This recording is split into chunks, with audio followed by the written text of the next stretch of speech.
The morning sun filtered through the tall windows of the courtroom, casting long and elegant shadows across the polished mahogany benches. It was a place where stories of human conflict were brought to be untangled, where the truth was sought with a sharp eye and a firm hand. The air was filled with a sense of solemnity, yet there was an underlying current of hope for resolution. This was a hall of justice, presided over by Judge Judy, a woman whose wisdom was as vast as her experience. The court officer announced the arrival of the judge with a booming voice, calling for all present to rise. As the participants took their seats, the case was called into the record as case number 3016, Shepard versus Hale. It was a dispute between neighbors, two families whose lives have been intertwined by proximity for years, now separated by a bitter disagreement born from a chaotic afternoon. Ethan Shepard, a young man with an earnest expression, stood as the plaintiff. Opposite him was Joseph Hale, a neighbor who had moved into the community more recently. The judge began the proceedings with a calm but piercing gaze. She turned her attention to Mr. Shepard, inquiring about the history of their living arrangement. Mr. Shepard explained that he had lived on his property for 15 years, whereas Mr. Hale was a relative newcomer, having arrived about 3 years ago. They lived right next door to each other, their homes separated by a small distance that usually fosters a sense of community. But on this day, it had become a battlefield. To understand the geography of the conflict, the judge requested to see a photograph of the properties. The image showed two houses nestled together. Mr. Shepard's house was on the left, featuring a driveway that led toward a garage. Mr. Hale's house sat to the right, with a driveway situated close to the Shepard property line. This proximity meant that their daily lives and the lives of their pets were constantly in view of one another. The heart of the matter involved their dogs. Mr. Shepard was a proud owner of a German Shepherd, a loyal and intelligent companion who was about 4 years old, having joined the family in the year 2019. On the other side of the fence, Mr. Hale kept 2 Cane Corsos, large and powerful dogs that belonged to the Master family. These were substantial animals, described as big guys by their owner, aged approximately 4 and 3.5 years. The lawsuit was a claim for veterinary bills, as well as compensation for pain and suffering. Mr. Shepard alleged that Mr. Hale dogs, while unleashed, had ventured onto his property and attacked his German Shepherd, resulting in injuries. He was suing for a total of $10,000. In contrast, Mr. Hale filed a counterclaim, asserting that the Shepherd dog had actually initiated the conflict by coming onto his property before retreating, and he claimed that his neighbor had assaulted him with a baseball bat during the struggle. The incident had unfolded on the 5th of March in the year 2023. It was a Sunday afternoon around 2:30. The day had started with a positive and simple plan. Ethan was preparing practice for his driving test, a milestone of responsibility and growth. His mother was going to accompany him as they drove around the city. They decided to bring their dog along for the ride, imagining a pleasant afternoon of learning and companionship. However, before they could depart, Ethan realized he needed to return to the house to use the restroom. His mother remained outside with the dog, whose name was Buck. She stood in the driveway while Buck moved into the front yard, sniffing the grass and enjoying the fresh air. At that moment, Buck was not on a leash, a decision made because they were about to step into the car. As the judge listened, she cautioned the mother to be very careful with her description. A picture was being painted in the mind of court, and every detail mattered. The mother explained that as she walked toward Buck to bring him to the car, she saw Bruno, the black Cane Corso from next door. Bruno took off running around a small visual fence and headed straight for their yard. The mother began to scream in alarm, calling out to Buck as she saw the large black dog charging toward them. The dogs began to wrestle and chase each other, the energy escalating into a frantic struggle that moved toward their porch. In a state of panic and protective instinct, the mother ran into the house to grab a baseball bat. She explained that they kept bats near the door for protection, a precaution taken because of previous concerns in the neighborhood. While she was retrieving the bat, her son Ethan and her own mother rushed out into the yard, alerted by the screams. When the mother emerged again, she saw Joseph Hale in her yard. He was on the ground, caught in the middle of the fighting dogs, trying to hold onto the collar of his female dog, Beulah. The scene was one of pure chaos. Bruno, having started the fight, was now standing on the grass, looking back. The mother, wielding the bat, screamed at the dog to go home, her voice filled with a mixture of fear and determination to protect her family. Joseph Hale, in the midst of the struggle, was reportedly shouting for someone to hit the dogs to stop the fighting. The conflict eventually subsided as Bruno retreated to his own yard, but the damage was done. The judge turned her attention to the fence that separated the properties. It was a low fence, only reaching about knee height, designed more for visual separation than for containment. It was a fence that any large dog could easily hop over or run around. Mr. Hale was then invited to give his version of the story. He stated that he had been in his garage with his dogs. The door opened to the afternoon. He claimed that the shepherd dog had come to the fence line and growled, which triggered his own dogs to give chase. However, the judge pressed him on a crucial point. She asked if the shepherd dog had ever actually crossed onto his property. After some hesitation, Mr. Hale admitted that the shepherd dog had remained at the fence line.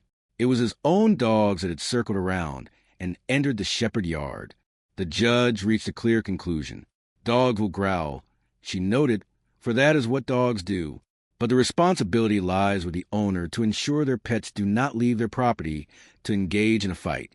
Since Mr. Hale unleashed dogs were the ones that crossed the boundary, he was held responsible for the resulting injuries to Buck. The conversation then moved toward the history of these animals. It was revealed that this was not the first time such an incident had occurred. Several years prior, there had been another altercation involving the same dogs, also resulting in injury to the German Shepherd. The judge emphasized that when one chooses to own large and powerful breeds like Cane Corsos, they must accept a higher level of responsibility. These are dogs that can cause serious damage, and they must be kept under control at all times to prevent harm to other animals or even small children. The financial aspect of the case was then scrutinized. Mr. Hale explained that he had previously held renter's insurance, but it had lapsed shortly before the first altercation. Because his insurance company had dropped him, he was now paying for these incidents out of his own pocket. The judge pointed out that having no insurance while owning large dogs was a precarious situation, as any future damages could result in the attachment of his salary. A discussion about dog breeds followed, referencing a study on which breeds are most commonly banned by insurance companies. It was noted that German Shepherds were banned 45% of the time, while Cane Corsos were excluded 19% of the time. This highlighted the perceived risk associated with these majestic but powerful animals. Mr. Shepherd presented his veterinary bills, which totaled $322.90. When asked how this amount justified a $10,000 lawsuit, he spoke of emotional distress and the trauma his family had endured. He mentioned that his son had even seen a psychologist to cope with the fear and sadness of the event. The judge, while acknowledging the emotional toll, remained focused on the tangible costs and the legal principles of the case.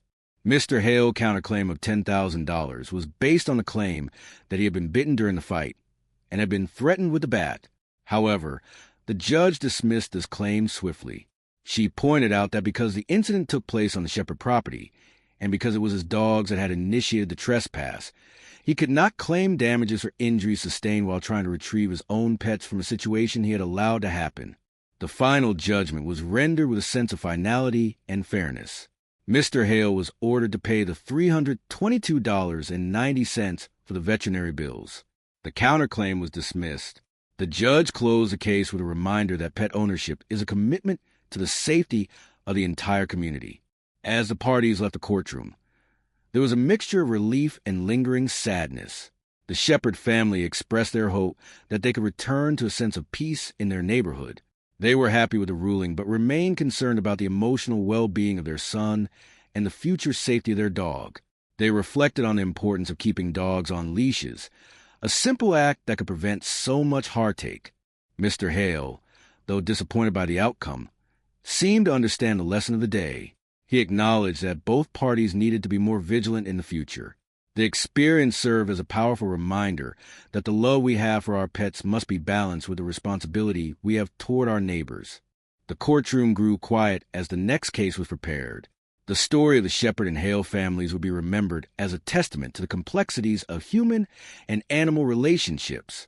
It was a story of a sunny afternoon turned sour, of a mother protective instinct, and of the enduring need for boundaries and respect. In the end, the values of accountability and community safety prevailed, offering a path forward for two neighbors to once again live in harmony. The lesson was clear for all who listened. When you have a big dog, you must have big responsibility. The joy of having a powerful companion comes with a duty to ensure that joy does not become a burden or a danger to others. As the sun continued to shine outside, the world moved on, hopefully a little wiser and a little more careful, carrying the spirit of justice into the quiet streets of the neighborhood. Everything in this life requires a balance of heart and mind. To love a dog is to care for its spirit, but to be a neighbor is to care for the peace of the street. May all who walk their dogs do so with a steady hand and a kind heart, remembering that our actions and the actions of our loyal companions define the world we share together. The proceedings were finished. The gavel had fallen, but the message remained, echoing in the hearts of those who sought to live with kindness and responsibility. The Shepherd family walked out into the light, Buck waiting for them at home, a symbol of the loyalty and love that makes every struggle worth the effort of seeking justice. And so, the day ended not with a sense of loss, but with the quiet satisfaction of a truth told and a lesson learned. The story of the dog fight became a story of human growth, a reminder that even in conflict, we can find the seeds of a better understanding. It was a healthy and inspiring conclusion to a difficult chapter, a story told in the halls of justice, but meant for the hearts of every home where a dog is called a friend. The legal journey was complete, the documents were signed, and the neighbors returned to their lives.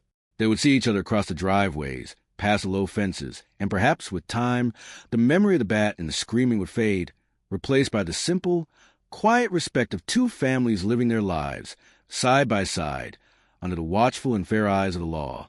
In every community, there are moments that test our patience and our principles. This was one such moment for Ethan and Joseph. But through the guidance of court, they were shown that justice is not just about winning or losing, but about finding the right way to coexist. It was a value that transcended a small amount of the veterinary bill, reaching into the very core of what it means to be a good neighbor. As the years would pass, the year 2023 would be remembered not just for the conflict, but for the resolution that followed. It was a year of learning, a year of leashes and boundaries, and ultimately, a year where the safety of the neighborhood was reaffirmed. And that, in the grand tapestry of life, was the most important victory of all. The novelist closes the book on this chapter, leaving the characters to their peaceful streets and their loyal dogs, with a hope that the lessons of the courtroom would bloom into a lasting harmony. For in the end, we are all neighbors, and our greatest responsibility is to look out for one another with love, with care, and with a leash held firmly in hand. The end of the trial was the beginning of a new understanding. The small fence would remain, but the invisible boundaries of respect will be built much higher. And that is the true purpose of justice, to mend what is broken and to guide us toward a more thoughtful way of living. With the final word spoken, the story rests. The dogs in the neighborhood sleep soundly, the families find their peace, and the world continues its gentle turn, guided by the light of truth and the enduring power of human kindness. Justice was served, and in its wake, the quiet beauty of a neighborly life was restored. The case of Shepherd versus Hale was closed, but its lessons would live on, a gentle hum of responsibility in the air of a sunny afternoon. The court is adjourned, the story is told, and the heart is full. This concludes a narrative of the case, written with the care of a novelist and the spirit of community that values every member, whether they walk on two legs or four. May the peace of the neighborhood be long, and the joy of the family be deep. In the quiet moments after the storm, we find the strength to build a better tomorrow. This was the gift of the court, the gift of the law, and the gift of community that refuses to let conflict be the final word. Let us all go home, as the judge would say, and be good to one another, for that is the greatest justice of all. The story ends here, in the soft light of fading afternoon, with the promise of a new day where every dog has its home and every neighbor has their peace. True justice is the harmony we create when we take responsibility for our world. And in that harmony, we find the true meaning of home. The case of the 5th of March is now a memory, a lesson, and a guiding light for the future. May it serve us all well. With that final thought, the novelist sets down the pen, the tale complete, the justice clear, and the hearts of the neighborhood once again at rest. The end.